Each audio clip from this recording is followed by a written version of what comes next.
Good morning all students. आप लोग को इसेंशियल न्यूट्रिएंट्स चैप्टर चल रहा है, उसमें आप लोगों को कार्बोहाइड्रेट्स का टाइप्स ऑफ कार्बोहाइड्रेट्स बता रहे थे और उसमें उसका एक्सप्लेन भी कर चुके हैं। अब नेक्स्ट आया कार्बोहाइड्रेट का सोर्स ऑफ कार्बोहाइड्रेट्स, यानी कार्बोहाइड्रेट के स्रोत क्या है। तो फर्स्ट है सीरियल्स यानी अनाज में गेहूँ, चावल, जड़, मक्का ये सब खाने से हमें कार्बोहाइड्रेट्स अच्छी मात्रा में मिलते हैं। फिर रूट्स हुआ यानी मूल में आया प्याज, मूली, गाजर, आलू, ये सब खाने से हमें कार्बोहाइड्रेट्स मिलते हैं। फ्रूट्स में आया सेब, केला, आम आदि, ये सब खाने से हमें, ये आदि का मतलब इत्यादि हुआ, ठीक है। तो ये सब खाने से हमें अच्छी मात्रा में कार्बोहाइड्रेट्स मिलते हैं। फिर आया नेक्स्ट फंक्शन ऑफ कार्बोहाइड्रेट्स, यानी कार्बोहाइड्रेट्स के कार्य क्या है। तो फर्स्ट है विभिन्न शारीरिक क्रियाविधियों को संपन्न करने हेतु ऊर्जा प्रदान करती है। हम भोजन करते हैं तो हमें भोजन से हमें एनर्जी मिलती है, जिससे हम कोई भी काम अच्छे तरीके से कर पाते हैं। जिसमें कार्बोहाइड्रेट्स जो है वो हमें बहुत ही जल्दी एनर्जी प्रोवाइड करती है, बहुत ही जल्दी एनर्जी देती है, ठीक है, जिससे हम किसी भी काम को अच्छे तरीके से कर पाते हैं, ठीक है।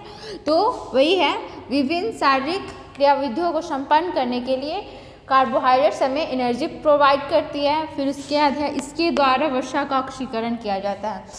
ऑक्सीकरण का मतलब होता है कि एडिंग ऑफ मतलब ऑक्सीजन का ऐड होना या हाइड्रोजन का रिमूव होना।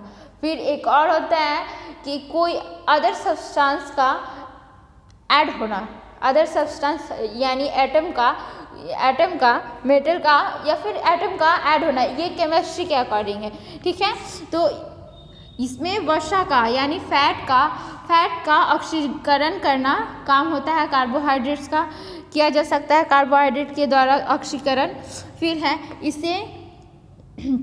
इसमें ये ऑक्सीकरण कह रहा है फैट का ऑक्सीकरण किया करता है। इसका मतलब ये फैट का जो केमिकल फॉर्मूला होगा उसमें जो इलेक्ट्रोनेगेटिव एटम होंगे उनको रिमूव करने का काम करता है कार्बोहाइड्रेट्स, ठीक है। उसके बाद है इसे प्रोटीन के स्थान पर उपयोग में लाया जा सकता है।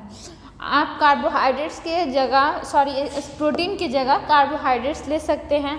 फिर है non essential amino acids. Essential amino acids 9 प्रकार के होते हैं, ठीक है। तो नॉन इसेंशियल एमिनो एसिड्स के निर्माण हेतु कार्बोहाइड्रेट्स के बारे में पढ़े। ये कार्बन, हाइड्रोजन एंड ऑक्सीजन से मिलकर बने होते हैं। तो ये कार्बोहाइड्रेट्स जो है वो नॉन इसेंशियल एमिनो एसिड्स के निर्माण हेतु कार्बन प्रदान करते हैं, यानी कार्बन को डोनेट करते हैं, ठीक है, देते हैं। फिर उसके बाद इसके द्वारा भोजन खाने योग्य व सुपाच्य बनता है। फिर है आपको शारीरिक आवश्यकता, यानी कार्बोहाइड्रेट्स हमारे शरीर में कितने चाहिए, कितने चाहिए, तो उसके बारे में। तो विभिन्न आयु वर्ग के अनुसार भोजन में कार्बोहाइड्रेट की आवश्यक मात्रा अलग अलग होती है, ठीक है।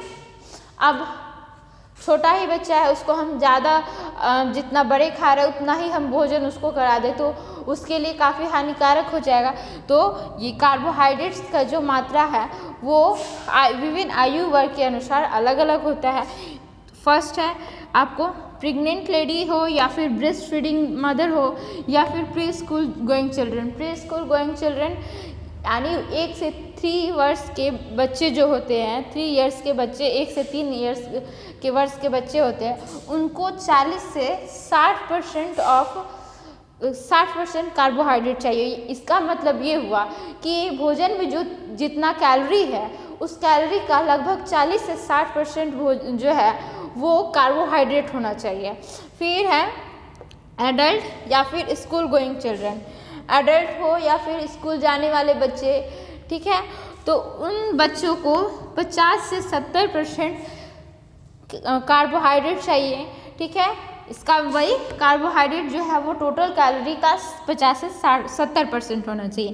फिर है इन्फेंट जो है वो जन्म के बाद से लेकर के 1 वर्ष तक के बच्चे को हम इन्फेंट कहते हैं। इन्हें चाहिए होता है 40 से 50% ऑफ कुल कैलोरी का लगभग 40 से 50% इन्फेंट्स को चाहिए होता है।